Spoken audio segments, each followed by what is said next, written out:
भाईजान जी भाई।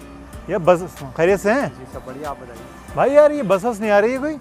यार भाई आगे ज़रा यहाँ पर जो है पेड़ वेड़ गिर रहे हैं बारिश के मौसम में, आपको नहीं पता है? किधर गिर गया? इधर ये आगे बासपुर साइड थोड़ा। बासपुर? ये तो बासपुर तो 2 घंटे दूर है यहाँ से। जी अब तो इसका तो बहुत जिसे कहते हैं वहाँ आगे बहुत जाम लगा पड़ा हुआ है। तो भाई मतलब कितना वक्त लग जाएगा गाड़ी आने में? भाई इसका कुछ नहीं पता कितना वक्त है, क्योंकि ये जो है कुछ नहीं पता 10 मिनट में ये काम हो जाए क्योंकि जाम की वजह से, और कुछ नहीं पता 2 घंटे भी लग जाएँ, कुछ पता नहीं है। भाई यहाँ के आसपास चाय का होटल है? चाय भाई चाय का होटल ये है शायद यार थोड़ा अच्छी जाके। शाही टी स्टॉल। जी तो मेरे ख्याल से ये सरकार के ऊपर है कितनी देर में आएगी। जी जी ये तो अगर फुर्ती काम कर दिया 2 घंटे तो 4-5 घंटे तो लगेंगे। 4-5 घंटे आप मान के तो 4-5 घंटे हम कैसे काटेंगे भाई? बारिश का आप देखिए। आप कहाँ जा रहे हैं? हो रहा है। मुझे नैनीताल जाना है। मैं भी नैनीताल जाऊँगा। अच्छा, अभी आप नैनीताल आपका नाम? मेरा नाम है सूबी। मेरा नाम मोहतशिम। मुर्शी नाम। जी आइए फिर देखते हैं, वो चाय के होटल बैठ जाते हैं। जी जी चाय। भाई बारिश तो रुकने का नाम नहीं ले रही है। अब पता नहीं ये कब तक कितना वक्त लग जाएगा। तो आप नैनीताल किस उसमें जा रहे हैं? मैं एक बोटेनिकल गार्डन जा रहा हूँ स्पेसिमेन कलेक्ट करने के लिए। अच्छा, जी जी आप टीचर हैं क्या? हाँ, एक मेरे शहर में एक हार्डवर्क के स्कूल है, मैं वहाँ पढ़ाता हूँ। आप कौन से हार्डवर्क स्कूल? तो रामपुर में है। जी रामपुर में हार्डवर्क स्कूल? हाँ हाँ हाँ हाँ वही वही वही। अरे वाह, मैं भी रामपुर का हूँ। अच्छा आप भी रामपुर के हैं? जी जी। अब मुझे लग रहा है देखिए बारिश भी शुरू हो गई, 3 से 4 घंटे तो लगेंगे अभी ये सब खुलने में, बस आने में। अब घर भी नहीं जा सकते इतने से टाइम में। घर भी हमारा बहुत दूर है ना। जी जी। तो आप क्या करते हैं नैनीताल में? मैं साहब वहाँ पे एक होटल में हूँ, वहाँ पे मैनेजर हूँ, एज अ मैनेजर वर्क करता हूँ। अरे वाह वेरी गुड, आप मैनेजर हैं? लॉकडाउन हटा है तो अर्जेंट बेसिस पे मुझे बुला लिया है। अब वक्त कैसे काटें ये बताइए। हाँ मुझे ये लग रहा है कि इसे देख के, बारिश को देख के तो लग रहा है मुझे क्या है 4 से 5 घंटे से पहले तो आने वाली नहीं है। बस तो नहीं आने वाली 5 घंटे से पहले। मुश्किल है, बहुत मुश्किल है। सर आप टीचर हैं जी तो आप मोरल स्टोरीज भी सुनाते होंगे बच्चों को? बहुत सुनता भी हूँ, सुनाता भी हूँ। मुझे सुनने का भी बहुत शौक है और सुनाने का भी।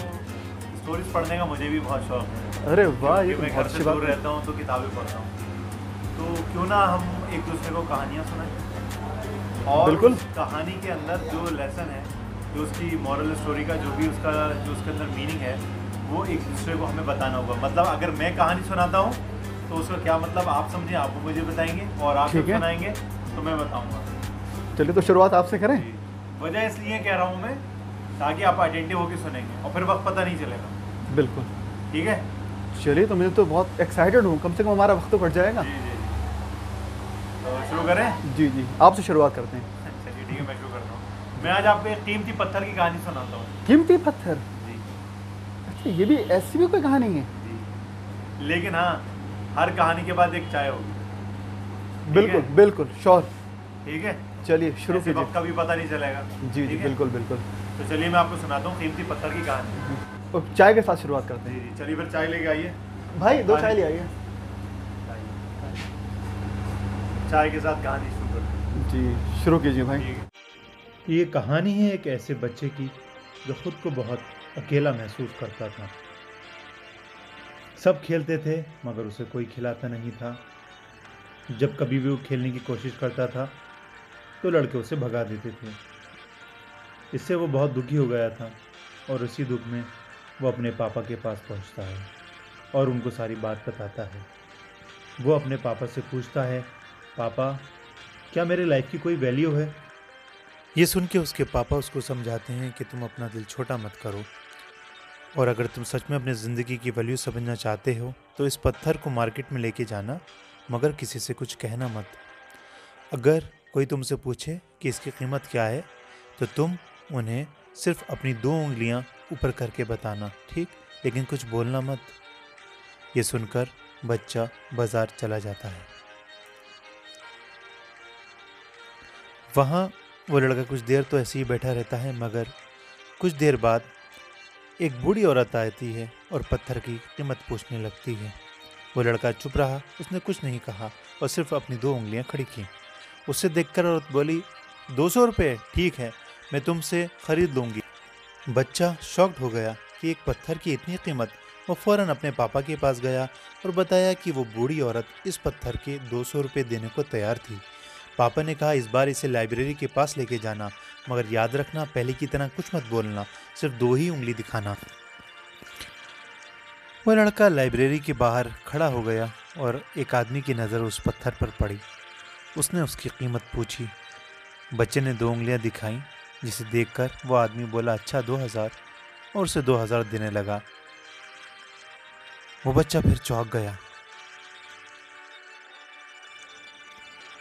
वो बच्चा अपने पापा के पास जाकर बोला कि लाइब्रेरी में मुझे एक आदमी इसके 2000 रुपये देने को तैयार था। उसके पापा ने उससे कहा, अब मैं तुम्हें आखिरी बार एक जगह भेज रहा हूँ, वो है कीमती पत्थरों की दुकान, और अगर वहाँ भी कोई तुमसे इसकी कीमत पूछे तो सिर्फ 2 ही उंगली दिखाना। जैसे ही बच्चा उस दुकान पे पहुँचता है तो जौहरी उसके हाथ से पत्थर ले लेता है और दंग रह जाता है। वो सोचता है जिस पत्थर की तलाश में उसने अपनी ज़िंदगी लगा दी वो इस बच्चे के पास है। वो उससे पूछता है कि ये तुम्हें कहाँ से मिला, कितने पैसे लोगे। इससे वो बच्चा कुछ ना बोला और अपनी 2 उंगलियां ऊपर कर दी।